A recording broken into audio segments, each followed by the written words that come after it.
नमस्कार, world news में आपका स्वागत है। आप जानते हैं कि अमेरिका में आज राष्ट्रपति चुनाव के परिणाम सामने आए हैं। पहले से ही उम्मीद थी कि मुकाबला कड़ा होगा और अमेरिका में 7 स्विंग स्टेट फैसला करेंगे कि राष्ट्रपति कौन होगा। और इन स्विंग स्टेट ने डोनाल्ड ट्रंप के पक्ष में फैसला दिया है। इस बार डोनाल्ड ट्रंप की पार्टी रिपब्लिकन को सीनेट में भी बहुमत मिल गया है। साथ ही कांग्रेस के निचले सदन यानी हाउस ऑफ रिप्रेजेंटेटिव में भी पार्टी बहुमत में आती दिख रही है। चुनाव के बाद अब तस्वीर साफ हो चुकी है। तो डोनाल्ड ट्रंप होंगे अमेरिका के 47वें राष्ट्रपति। इस पर हम करेंगे चर्चा, लेकिन आइए जरा उन खबरों को भी देख लें जिन पर आगे होगी बात। मुश्किल में फंसे इजरायली पीएम, रक्षा मंत्री को किया बर्खास्त। पाकिस्तान में सुरक्षा गार्ड ने 2 चीनी नागरिकों को मारी गोली। और चलते चलते में बात करेंगे रेगिस्तान में कैसे फैली बर्फ की चादर। तो डोनाल्ड ट्रंप अमेरिका के 47वें राष्ट्रपति चुन लिए गए हैं। उन्होंने जरूरी 270 इलेक्टोरल वोट हासिल कर लिए। ट्रंप के हिस्से 300 से ज्यादा इलेक्टोरल वोट आए, जबकि कमला हैरिस को 226 वोट मिले हैं। अमेरिका के 50 राज्यों में से 32 में डोनाल्ड ट्रंप को जीत मिली है, जबकि कमला हैरिस को सिर्फ 15 में ही जीत मिल पाई। अभी 2 राज्यों के परिणाम आने बाकी हैं। एक राज्य में दोनों को ही एक-एक सीट मिली है। कमला हैरिस की हार के पीछे सबसे बड़ा कारण स्विंग स्टेट में उनका पिछड़ना माना जा रहा है। स्विंग स्टेट अमेरिका में उन राज्यों को कहा जाता है जहां डेमोक्रेट और रिपब्लिकन दोनों का ही लगभग बराबर समर्थन रहता है। ये राज्य हैं Wisconsin, Pennsylvania, Michigan, Nevada, North Carolina और जॉर्जिया।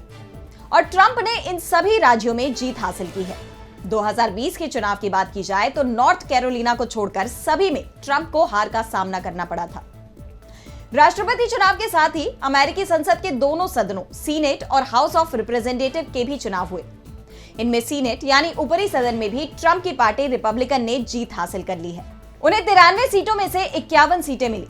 बहुमत के लिए 50 सीटों की जरूरत थी। ओहायो से डेमोक्रेट पार्टी के सीनेटर शेरोड ब्राउन अपने चौथे कार्यकाल के लिए लड़ रहे थे, लेकिन उन्हें लग्जरी कार डीलर और रिपब्लिकन प्रत्याशी बर्नी मोरेनो ने शिकस्त दे दी।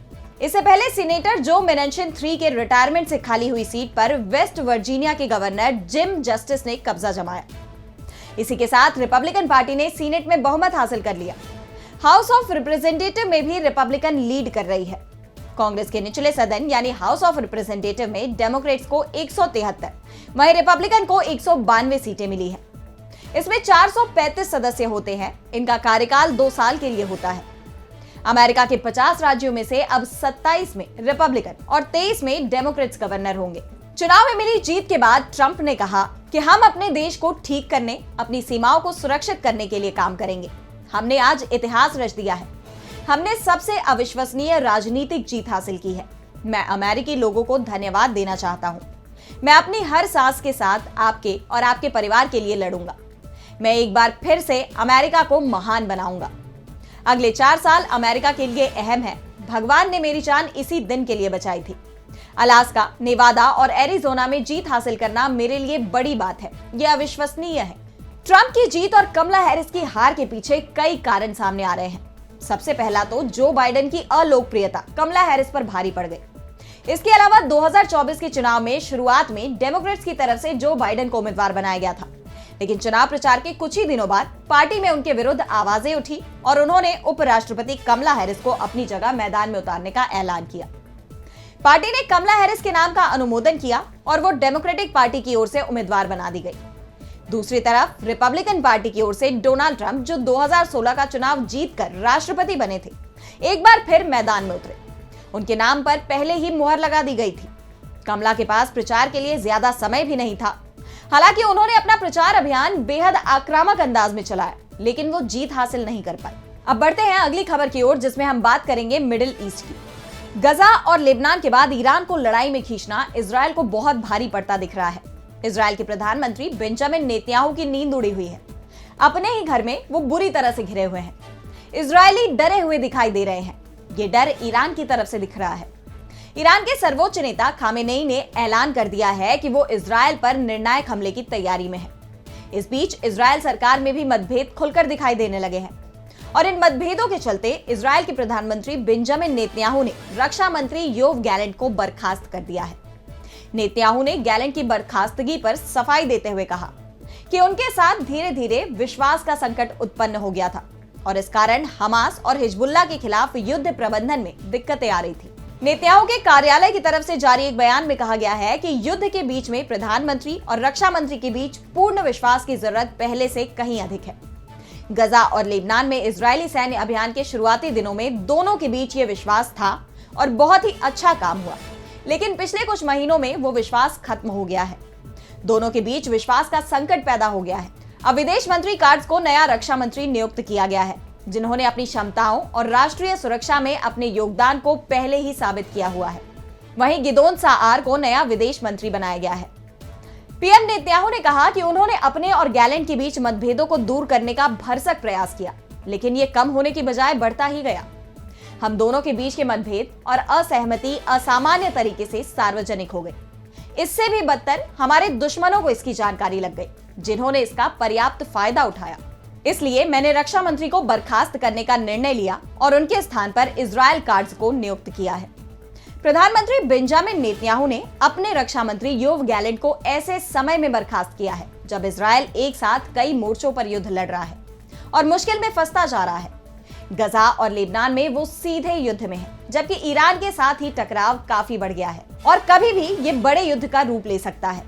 इस बीच योव गैलेंट ने रक्षा मंत्री के पद से अपनी बर्खास्तगी के बाद सोशल मीडिया प्लेटफॉर्म एक्स पर एक पोस्ट में लिखा कि इजराइल की सुरक्षा मेरे जीवन का मिशन था और हमेशा रहेगा। इस बीच इजराइल के गजा और लेबनान पर हमले लगातार जारी हैं।